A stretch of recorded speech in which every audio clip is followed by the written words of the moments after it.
ya terminé la... Eso estaría relacionado también que se combinase con problemas cutáneos, ¿verdad? Como el rash, así. Sí, también. Entonces,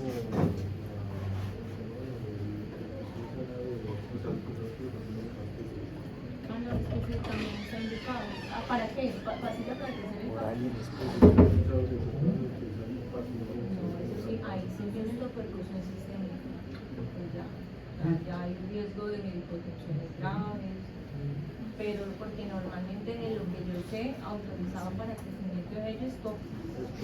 Tópico, sí. Con barba los hombres, hasta las mujeres también a veces también se cae pelo, muchas cosas. Entonces, pero porque tópico pues no se absorbe sistémicamente, pero ya oral para crecimiento de cabello, no tenía esa indicación. No. Igual voy a revisar de una vez registro en Lima porque recuerden que la página de Lima, o sea, ellos avalan Hay muchos medicamentos con la indicación especial, o sea, si está como, está indicado para crecer el cabello vía oral, pues si tienes registro en Lima, pues se puede hacer. Pero el minoxidil oral no se usa para crecer el cabello. No, lo que dice es que algunas personas lo hacen de esa manera. Ah. O sea, sin indicación médica, ¿sí? Es lo que- No, pero ahí dice solo uso No, tópico. eso sí es, por eso es que la gente hay que como educarla, informarla, realmente que no saben los riesgos que tiene, o sea, que es tal, no. Entonces, minoxidil se viene en dos presentaciones, que es vía oral y Sprite. Puede venir en Sprite o en gotas también. Bueno, la biodisponibilidad es una buena biodisponibilidad, por eso en pacientes, como lo dijo anteriormente la profe, es peligroso usarlo en pacientes que, por ejemplo, tengan alguna herida abierta porque puede provocar que el fármaco, que el medicamento entre a la circulación sistémica y pueda provocar una vasodilatación. En ese caso, aproximadamente se puede administrar, la vida media de este fármaco es de 3 a 4 horas aproximadamente, y el metabolismo pues es básicamente un profármaco que se activa, bueno, en el caso de los efectos arteriales es un profármaco que se activa a nivel del hígado mediante sulfación para convertirse en su forma activa, que es el minoxidil sulfato. En ese caso, en los efectos arteriales. En los efectos de crecimiento folicular actúa de forma diferente. Tiene una distribución bastante amplia, puede distribuirse bastante rápido y se une más que todo a tejidos con abundante irrigación. Como lo dije anteriormente, los tejidos con más irrigación van a ser los más afectados por el minoxidil. La excreción, pues bueno, los metabolitos se eliminan principalmente por vía renal. Bueno, minoxidil, el funcionamiento que dije anteriormente, disminución del potasio, disminución del calcio, aumenta la vasodilatación. No hay mucho más que decir ahí en el mecanismo. Mira, aquí en el INVIMA aparecen más registros sanitarios para el minoxidil en solución tópica. Tópica. O sprays o soluciones tópicas. Entonces, pues aquí... Normalmente el 5% es francés, Sí. que en tabletas, ¿listo? Tabletas solamente como 2 con registros vigentes. La indicación como tableta, en presentación tableta, es de antihipertensivo. ¿Listo? Las contraindicaciones se dicen que son hipersensibilidad al minoxidil, como cualquier fármaco siempre va a haber hipersensibilidad. Enfermedad cerebrovascular o accidente o infarto de miocardio, insuficiencia cardíaca congestiva, insuficiencia coronaria, incluyendo angina de pecho, feocromocitoma. ¿Saben qué es el feocromocitoma? Sí. De la suprarrenal, que puede generar un carcinoma de la suprarrenal, que no se mejora con absolutamente nada, y deterioro de la función renal. O sea, todos estos pacientes que tienen alguna de esta condición no se pueden administrar minoxidil. Realmente es un antihipertensivo poco utilizado, como lo dijo Pedro. O sea, no, pero pues no está de más que ustedes sepan que dentro de este grupo de fármacos nos hay una acción, ya lo explicó muy bien, y pues que también se utilizan para el crecimiento del cabello. Sí. Pues de las presentaciones, ya lo dijimos que en el caso del tratamiento de la hipertensión es por pastillas, y en el caso de, por ejemplo, utilizarse para el crecimiento folicular, se usa la presentación de spray o en gotas. Aquí ahora sí tenemos la parte más interesante e importante, y es los efectos adversos que puede causar que es básicamente en los efectos cardiovasculares tenemos taquicardia reflejas, palpitaciones y una hipotensión grave. Puede empeorar, en este caso ya dijimos que provoca angina de pecho, entonces puede provocar angina de pecho. La retención de líquidos, edema periférico, aumento de peso. En el efecto característico, y eso es muy importante, es la hipertricosis. ¿Qué es la hipertricosis? Puede ser crecimiento excesivo de vello, puede provocar otros trastornos como cefalea, mareo y náuseas por la misma alteración del aumento de la presión intracraneal. Aquí tenemos las combinaciones, bueno, esas son las más importantes.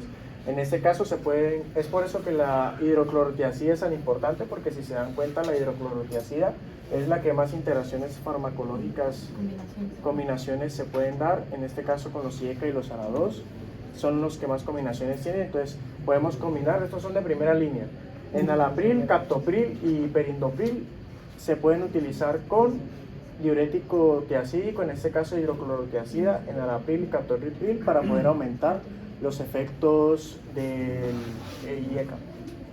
En este caso de los ARA2, de los diuréticos, tenemos estas dos, son las más importantes, que en este caso sería losartán más clorotiazida y valsartán más hidroclorotiazida. Esas son las dos combinaciones más importantes. Estos solamente se dan, las combinaciones farmacológicas solamente se dan en estadios 2 de hipertensión, eso lo voy a explicar más adelante. Tenemos también hidroclorotiazida con olmesartán, también se puede utilizar. La hidroclorotiazida es como que el diurético tiazídico de el diurético tiazídico de primera línea más utilizado para el tratamiento de hipertensión arterial. En este caso podemos utilizar uno de esos dos, que son el IECA o el ARA2. Ojo, se puede utilizar IECA o ARA2 en el caso de poder combinarlos con los calcioantagonistas. Ojo, no estoy diciendo que los IECAs y los ARA2 se puedan combinar ambos juntos con los calcioantagonistas. Estoy diciendo que se puede usar uno de cualquiera de los dos. En este caso, el amlodipino es el que más se usa, se puede utilizar tanto con enalapril, losartán, valsartán y telmisartán. Se pueden utilizar esas 4 combinaciones que son las más usadas. En el caso de una triple combinación, descartamos completamente el uso de IECAs y ARA2, por lo dicho anteriormente. Se pueden utilizar triple combinación de calcio antagonista, se puede utilizar solamente uno, o un IECA o un ARA2. Y por último, se puede utilizar el diurético tiazídico en combinación con esos 3, ya para pacientes que tengan ya una resistencia a fármacos antihipertensivos muy alta, que esos ya serían pacientes hipertensivos de estadio 3, que es, el ASA lo describe de esa forma. Entonces, ahora tenemos aquí, importante eso, tenemos en pacientes especiales. Ya ahorita les voy a explicar paso a paso cómo podemos utilizar los fármacos en pacientes con diferentes patologías según el AHA. Entonces, en pacientes diabéticos, en pacientes diabéticos y con nefropatías, lo más recomendable sería usar un IECA o un ARA2. En pacientes, por ejemplo, con insuficiencia cardíaca, se pueden utilizar los siguientes fármacos. Yo les había dicho que los bloqueadores de calcio suelen tener efectos, se pueden utilizar beta bloqueadores, se pueden utilizar también antagonistas a los receptores de calcio, y se puede utilizar o IECA o un ARA2. Se pueden utilizar en pacientes con insuficiencia cardíaca. Vemos que la cantidad de fármacos es un poco más amplia. En embarazo, aquí lo puse específicamente, acá se puede utilizar los que ya habíamos mencionado anteriormente en varias ocasiones, que son la metildopa, la betalol y el difenipil. Se pueden utilizar esos 3 como tratamiento para la hipertensión. En el adulto mayor se pueden utilizar los calcioantagonistas o los diuréticos tiazídicos. En hiperplasia prostática, lo más recomendable y lo que yo investigué es mejor utilizar alfa-1 bloqueadores. En este caso, clonidina. Y bueno, en pacientes que tengan ya posinfarto agudo del miocardio, lo vimos anteriormente en adrenérgicos, se usan los beta bloqueadores.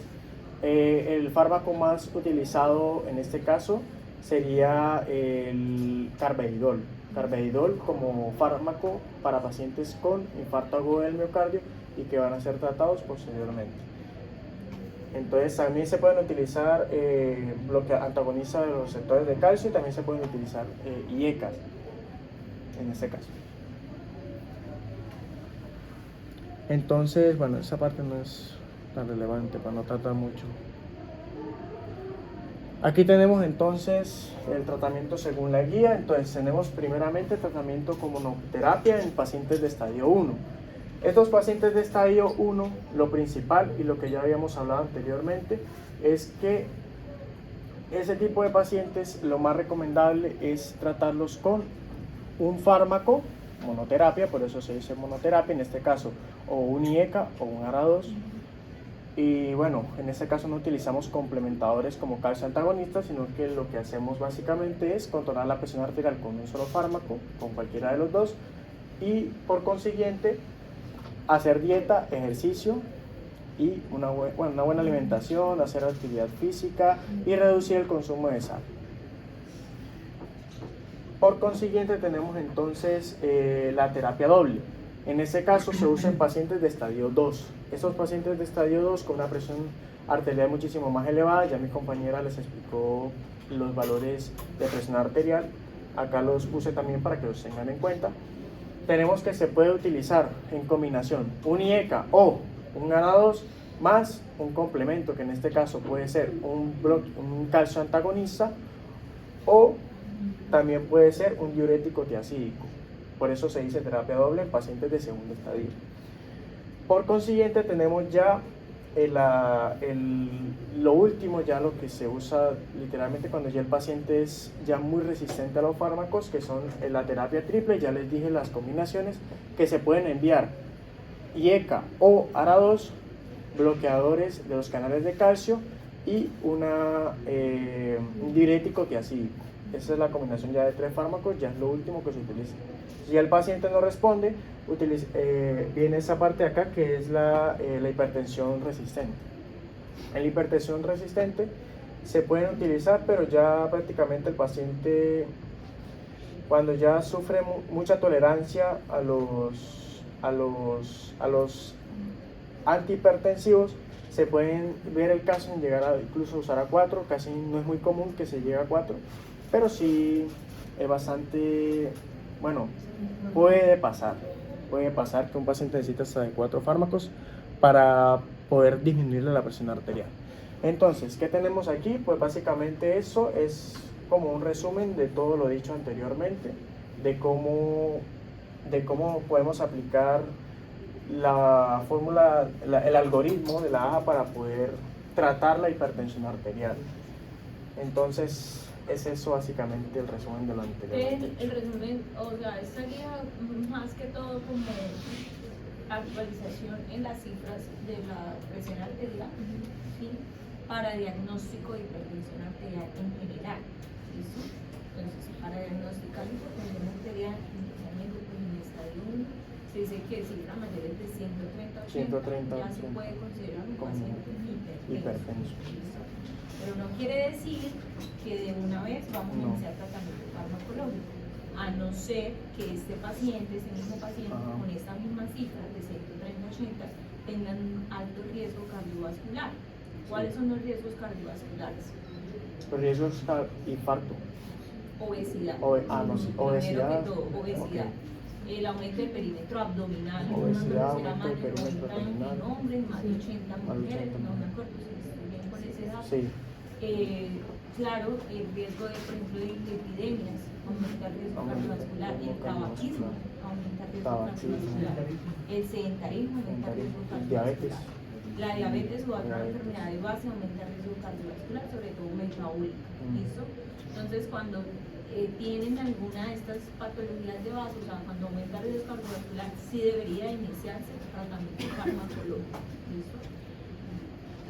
Cuando ese monoterapia. Monoterapia. Pero si ya es una hipertensión arterial mayor de 140, 90, eso ya sería un estadio 2, Sí. siempre combinado. Combinado, un IE o un ARA2 Y con ojalá sea bloqueadores. combinado en un solo medicamento para una monodosis. Mejora la efectividad del tratamiento. Es decir, no sé si lo buscaste en internet, ¿sí? Hay combinaciones, todas las que tú dices, pero en una sola tableta. Sí, Por ejemplo, una de las más usadas es, por ejemplo, el... Espera un momento,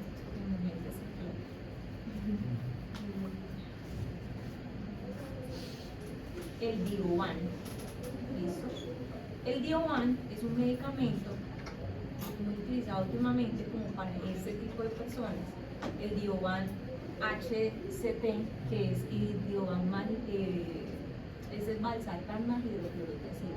sí, yo lo ¿Listo? puse Viene el valsartán, pero la marca se llama Diovan. Diovan. Listo, para que sepan, porque si ustedes la colocan así, Diovan. genérico, o sea, genérico no hay combinaciones. genéricas, no. A no ser que sea MK, pero eso es ya por ya son registros, o sea, ya no es comercial. Lo que pasa es que MK coloca los nombres genéricos, pero eso es comercial. Claro. Inclusive un medicamento genérico de MK, que realmente no es genérico, vale más a veces que un comercial. ¿Sí me entienden? Entonces, pues no tiene sentido. Es un comercial enmascarado de genérico, es MK. Diovan, HCT, Diovan. que es la sigla de hidroclorotiazida. Entonces es valsartán más hidroclorotiazida. El valsartán puede venir de 80 o de 160 miligramos. Y la hidroclorotiazida combinada casi siempre viene de 12.5 miligramos. Una tableta sola normal de hidroclorotiazida siempre viene de 25 miligramos, pero en combinación viene casi siempre en 12.5 miligramos. Las dosis. Idealmente este tratamiento es para dar en monodosis, o sea, una sola vez al día. ¿Listo? Se puede dar 80 sobre 12.5 miligramos y con eso si controla, perfecto. Si no, pues aumenta la de 160 miligramos sobre 12.5 miligramos. Esa es una. El otro es el Sforge. El Sforge. Entonces el Sforge, HCT también.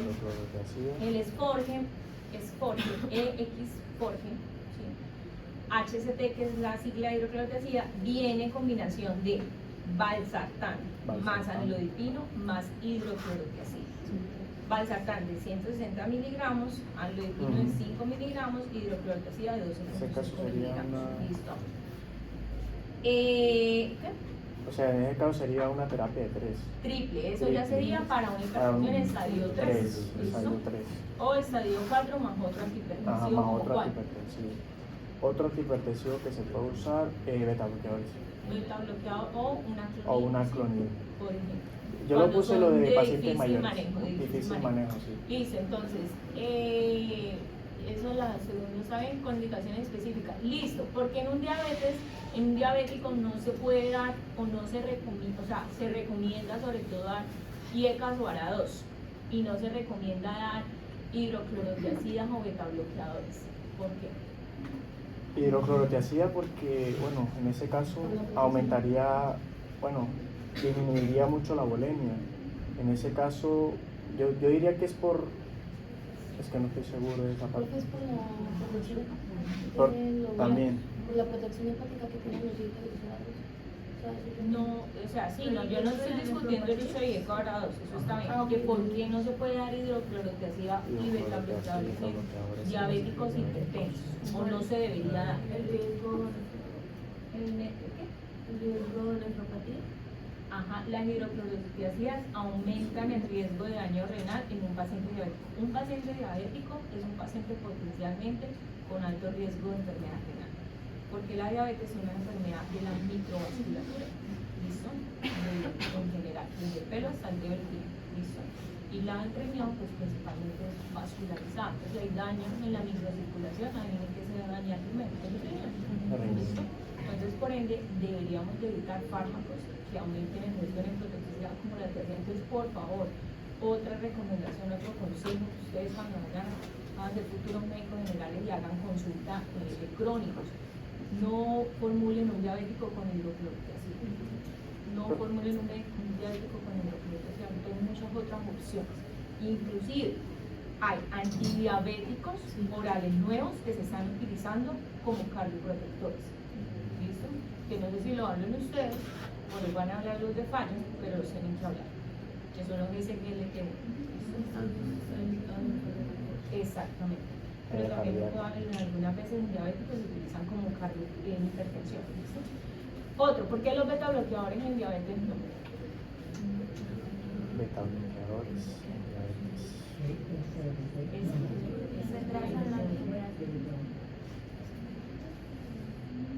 ¿Por qué? ¿Perdón?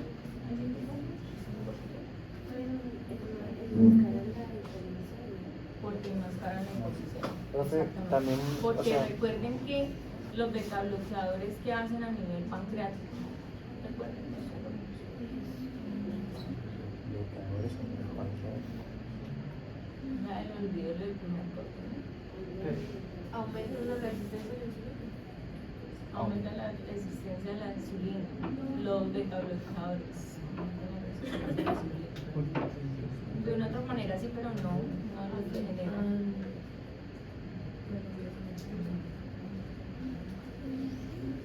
¿Qué hacen a nivel de las células pancreáticas?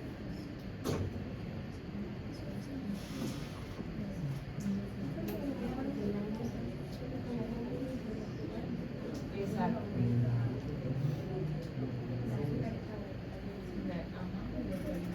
Exactamente. Y eso puede enmascarar de una u otra manera los síntomas o los signos de hipoglicemia del diabetes. Profe, también estaría contraindicado el nitrogluciato en pacientes diabéticos porque Por la parte renal. aumenta la presión. Más que todo porque en el nitrogluciato va más que todo a órganos muy perfundidos. En ese caso, a la Lo que pasa es que, microvasculatura. mira, te voy a decir una cosa, los nitrogluciatos es un fármaco de uso de urgencias. Urgencias. Y es un fármaco de uso corto. O sea, hay que utilizarlo porque el paciente está muy grave y no hay más. Yo lo que hablo son restringir fármacos que tú vas a utilizar el resto de la vida y que en vez de hacer un daño, un beneficio, están haciendo un daño, que son estos fármacos. Pero por eso es que no se deberían indicar en diabéticos. Y en pacientes con falla renal tampoco deberían indicarse las tiazidas, por ejemplo. ¿Listo? Tampoco deberían utilizarse diuréticos marcadores de potasio por aumento de riesgo hipercalémico, por ejemplo. Y ya. Y los afrodescendientes tienen resistencia al efecto de los diecadirrotados. Entonces, por eso se utilizan Ellos sufren de hipertensión. Ellos, cuando se les toma la presión arterial, siempre aparecen muchísimo más elevados que de lo normal. Los tienden a afrodescendientes. ser más hipertensos. Exacto. Listo, continuemos. ¿Ya Pues, terminaste? sí. Listo. Muy bien.